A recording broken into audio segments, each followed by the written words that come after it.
అందరికీ నమస్కారం. సమాజమే దేవాలయం, ప్రజలే దేవుళ్ళని అన్న నందమూరి తారక రామారావు గారంటే ఆ నినాదాన్ని సమాజమే దేవాలయం, ప్రేక్షకులే సినిమా వాళ్ళకి దేవుళ్ళు. అలాంటి ఒక రైతు కుటుంబం నుంచి వచ్చిన నాకు ఒక పేరు ఇచ్చినటువంటి ప్రేక్షకులు ఎప్పుడు కూడా నాకు దేవుళ్ళతో సమానం.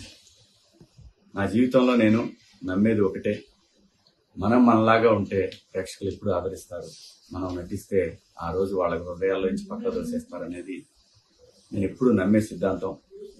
అలాగే నా కోసం అహర్నిశలు పనిచేసినటువంటి అభిమానులందరికీ కూడా మీకు చేతులెత్తి నమస్కరిస్తూ మీకు పాదాభివందనాలు తెలియజేసుకుంటున్నాను. బిగ్ బాస్ సీజన్ 7 జర్నీ నా లైఫ్లో ఒక మధురానుభూతి. ఈ పాఠశాలలోకి లైఫ్లో ఒక్కసారి అడ్మిషన్ దొరికింది ఏ మనిషికైనా. సో అలాంటి అవకాశం నాకు ఇచ్చిన స్టార్ మాకి, ఎండమోల్కి నేను సదా రుణపడి ఉంటాను. ఇక్కడ బిగ్ బాస్ ఆట అనగానే ప్రతి వాళ్ళు కూడా అక్కడికి వెళ్ళి గొడవలు చేయాలి, స్ట్రాటజీలు ప్లే చేయాలి, దాని తర్వాత అవసరమైతే ఆ కుట్టుకునే స్థాయి దాకా వెళ్ళాలి అనేటటువంటి ఒక దురభిప్రాయంలో ఉన్న వాళ్ళందరికీ కూడా కాదు, ఇది నిజంగా ఒక పాఠశాల, దీంట్లో డిసిప్లిన్ చాలా అవసరం, ఇది మనకి లైఫ్ పాఠాలు నేర్పుతుంది అనేది చెప్పాలనుకున్నాను. ఈ షో ద్వారా అందరికీ చెప్పాను. ఆ అవకాశం నాకు స్టార్ మా ఇచ్చింది.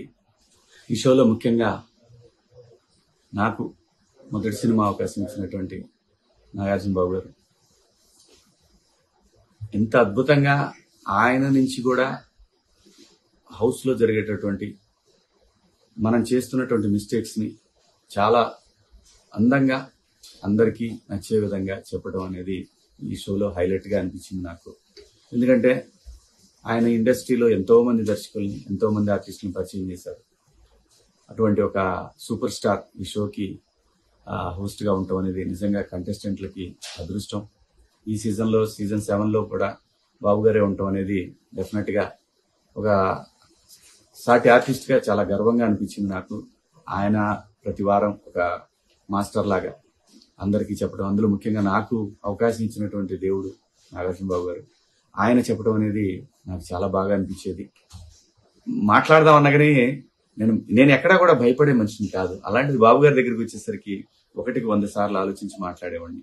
ఏదైనా తక్కువ మాట్లాడాలి, ఎక్కువ మాట్లాడకూడదు అనేది చాలా బలంగా ఎప్పుడు నేను ధైర్యంగా మాట్లాడతా. బాబు గారితో కూడా ధైర్యంగానే మాట్లాడాను, కానీ చాలా తగ్గి మాట్లాడేవాడిని. ఎందుకంటే నేను ఆ గౌరవం ఇవ్వకపోతే నేను మనిషిలాగా కాదు. సో అటువంటి పరిస్థితుల్లో ఆ షోలో నాగార్జున బాబు గారు నాకు ఎన్నో విలువైనటువంటి సూచనలు చేశారు. వారికి కూడా ఈ షో సక్సెస్ లో వారిది ప్రధాన పాత్ర. ఆ షోలో నేనుంటాం నా అదృష్టంగా భావిస్తూ బాబు గారు మీకు సదా రుణపడి ఉంటాను. చాలా మంది రకరకాలుగా మాట్లాడుకుంటున్నారు. స్టార్ మా వాళ్ళు శివాజీని వెనకాల పెట్టారు, అక్కడ పెట్టారు, ఇక్కడ పెట్టారు, వేరే వాళ్ళని ముందుకు తీసుకొచ్చారు.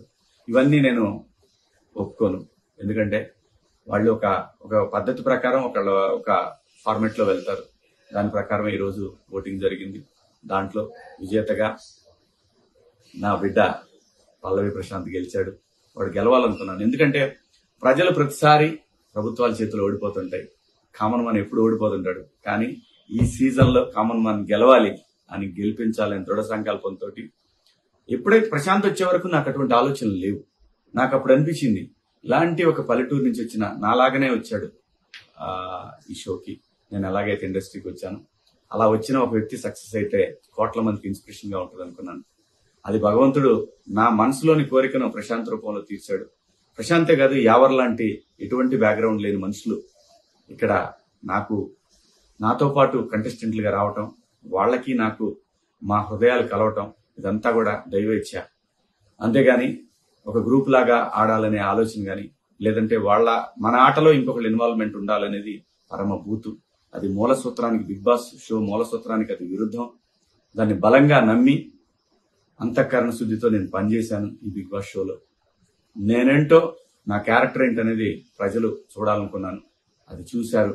కోట్ల మంది అభిమానులుగా వాళ్ళ గుండెల్లో నన్ను పెట్టుకున్నందుకు ప్రతి ఒక్కళ్ళకి కూడా పేరు పేరున హృదయపూర్వక నమస్కారాలు తెలియజేసుకుంటూ, నాకు సపోర్ట్ చేసినటువంటి నా అభిమానులందరికీ కూడా, మీ అందరికీ కూడా పాదాభివందనాలు. త్వరలోనే మిమ్మల్ని కలుస్తాను. ఇప్పుడే ఇంటికి వచ్చాను, కలుస్తాను. Thank you so much.